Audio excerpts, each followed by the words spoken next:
Let's talk about another brand that looks niche on the surface but is actually a masterclass in focused growth. SPATZ. Yes, if you're like me and you find being on two wheels a challenge, you would likely have not heard about the cycling game's latest wonder brand, and I hadn't until yesterday. But SPATZ started with one core product, technical overshoes designed for extreme weather riding. So let's establish the basics here, right? That's not lifestyle and it's absolutely not fashion.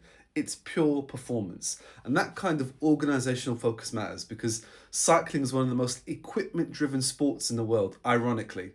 And those riders, as I'm sure you might have seen, are completely obsessive about marginal gains and comfort, and especially performance in bad conditions. And based on my very basic research, Spats hasn't tried to broaden the brief. They've engineered solutions for cold, wet, and high intensity riding using stuff like neoprene and reinforced seams, stuff like that, right? And like the dry robe video that I did yesterday, Spats has benefited from a post pandemic surge in outdoor participation. Cycling participation rose sharply across the UK and Europe between 2020 and 2023, driven largely by fitness and commuting and endurance sport adoption. Now, unlike a big fashion house or even dry robe, Spats isn't a multi-million pound business yet.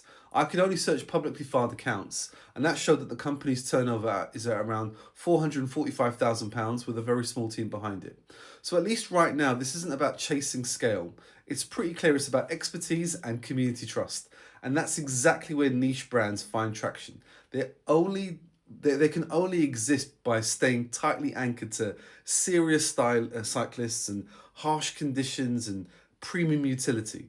Their products aren't cheap either. For example, their overshoes, which they're known for, are £125. But the value equation seems pretty clear. Durability and longevity is where the cheaper alternatives will fail. And from a business perspective, SPATS is a reminder of something really important. Growth can sometimes come from deepening credibility inside a very specific culture. And I think that's the lesson for founders and upcoming designers watching this. You don't need mass appeal building a viable brand. You need authority with the people who care most. Utility, performance, and trust can only scale when you're strong enough to resist the capitalist urge to dilute. I'm Jalil, and this is how fashion and today cycling really works.